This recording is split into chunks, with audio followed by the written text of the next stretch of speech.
قبورا، وہ چلائے گا اور کہے گا ہائے میری موت، ہائے میری موت۔ پھر وہ موت پکارے گا کہ موت آئے تو جان چھوٹ جائے۔ وَيَصْلَى سَعِيرًا، اور اسے بھڑکتی ہوئی آگ میں داخل کیا جائے گا۔ إِنَّهُ كَانَ فِي أَهْلِهِ مَسْرُورًا، بے شک یہ دنیا میں اپنے گھر والوں میں تو بڑا خوش رہتا تھا۔ اچھا، اس میں امپلائڈ ہے کہ جو دوسرا ہے نا وہ گھر والوں میں خوش کوئی نہیں تھا۔ جو جنتی ہے وہ گھر میں نہ خوش ہی تھا، تبھی تو وہ گھر والوں کو جا کے بتائے گا نا کہ دنیا میں تو تم نے مجھے بڑا تنگ کیا ہے، دیکھ لو آج میں پاس ہو گیا ہوں۔ ورنہ تو وہاں بھی آتا کہ وہ دنیا میں بڑا خوش تھا گھر والوں سے۔ جو دوستی ہے نا اس کا ذکر ہے کہ وہ گھر میں خوش تھا دنیا میں، اور اب گھر والوں کے آگے جا کے روئے گا کہ تمہاری وجہ سے میں نے حلال اور حرام کی تمیز گوا دی، آج دیکھو میں مارا گیا ہوں۔ لیکن اس وقت رونے پیٹنے سے فائدہ کوئی نہیں ہونا۔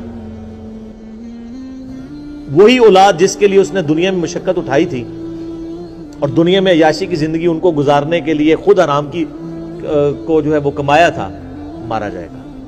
اب دیکھ لیں اللہ تعالیٰ مارا کہ وہ دنیا میں بڑا خوش تھا اپنے اہل و عیال کے اندر۔ یہ حقیقت بات ہے، جو دین کے راستے پہ چلے نا جی سر، دنیا اس کی پھر آسان نہیں ہوتی، ورنہ انبیاء کرام علیہ السلام کی دنیا آسان ہو جاتی۔ تو اللہ تعالیٰ ماتا ہے کہ یہ دنیا میں بڑا عیاشی میں تھا۔ انہو ظن ان لن یحور، وہ تو دنیا میں خیال کرتا تھا اسے لوٹ کے گویا اللہ کے پاس آنا ہی نہیں ہے۔ واقعی ہمارے مسلمانوں کی اکثریت بھی ایسی زندگی گزاری ہے گویا کہ اللہ کے سامنے پیش ہی نہیں ہونا۔ بلے شاہ سا مرنا نہ ہی گور پہ کوئی اور، کتنے جنازے اٹھاتے ہیں یہ کبھی تصور ہی نہیں آتا۔ حسن بصری فرماتے ہیں رحمہ اللہ تعالی، تابعی ہیں، حضرت سیدنا حسن ابن علی کے شاگرد بھی ہیں۔ وہ کہتے ہیں کہ میں نے صحابہ اکرام کا زمانہ ایسا پایا کہ میت جب اٹھتی تھی نا تو ہر شخص ہی رو رہا ہوتا تھا۔ نئے آنے والے بندے کے لیے مشکل ہوتا تھا کہ میں تعزیت کس سے کروں، کہ ان میں سے کون ہے بندہ جس کا رشتہ دار مرا ہوا ہے۔ ہر بندہ ہی رو رہا ہوتا تھا، اس لیے کہ وہ اپنی قبر کو یاد کر رہا ہوتا تھا۔ تو نئے بندے کے لیے تعزیت کرنا مشکل ہو جاتی تھی کہ مریا کی دے وچوں، سارے ہی رو رہے ہوتے تھے۔ ظاہر ہے جی صحابہ کا زمانہ نبی الاسلام سے متصل، انہوں نے حضور کی صحبت کی ہوئی تھی۔ صحیح مسلم میں حدیث ہے کہ عبداللہ بن عمر کہتے ہیں کہ نبی الاسلام نے میرے کندھے پہ یوں ہاتھ رکھ کے نا جھٹکا دیا اور فرمایا کہ عبداللہ اپنے آپ کو مردوں میں شمار کرنا، زندوں میں نہیں۔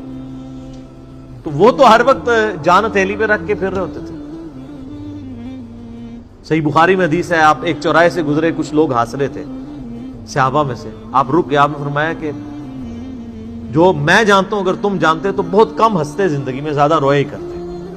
تو جن لوگوں نے یہ ساری چیزیں آبزرو کی ہوئی تھی نا نبی علیہ السلام کی مبارک زندگی سے، ان کی پھر حالت یہی ہوتی تھی۔ تو انسان کو یہ کبھی گمان ہی نہیں ہوتا کہ اس نے لوٹ کے بھی اللہ کے پاس جانا ہے۔ بھلا کیوں نہیں، ان ربہ کان بہ بصیرا، بے شک تیرا رب تو خوب دیکھ رہا تھا جب وہ اعمال کر رہے تھے۔ دنیا میں بے شک جتنی مرضی یاشی کی ہے وہ کہیں نوٹ ہو رہی تھی، تیرا رب دیکھ رہا تھا۔ اور وہ رب کا ہی حوصلہ ہے کہ دیکھ رہا ہے اور ڈھیل دیتا رہتا ہے، لیکن جب پھر کھینچے گا نا تو پھر کسی کا لحاظ نہیں ہے۔ بخاری مسلم کی حدیث ہے، اے میری بیٹی فاطمہ، میرے مال سے جو کچھ لینا ہے لے لے، اگر اللہ نے تجھے پکڑ لیا قیامت کے دن میں تجھے اللہ سے چھڑا نہیں سکوں گا۔ اے میری پھوپھی صفیہ، میرے مال سے جو لینا ہے لے لے، اگر اللہ نے تجھے پکڑ لیا تو میں اللہ کے حضور تیرے کچھ کام نہیں آؤں گا۔ اے میرے چچا عباس، ایک ایک رشتہ دار کو آپ نے، پھر آپ نے کہا اے بنو ہاشم، میرے خاندان کے لوگوں۔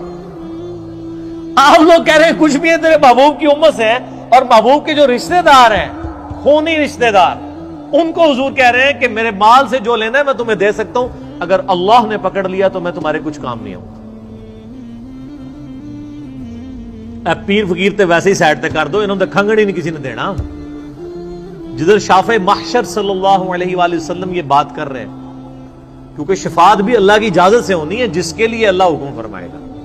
دھونس کے ساتھ شفاعت بھی نہیں، شفاعت بالاذن ہے۔ تو باقی کس کھاتے میں ہے کہ جی میں اس وقت تک جنت میں نہیں جاؤں گا جب تک سارے مرید نہ جنت میں لے جاؤں، اور تنو آپ کسی نے وڑن دینا ہے؟ انی وڈی گلاں اچھا یہ باتیں سن کے لوگ سبحان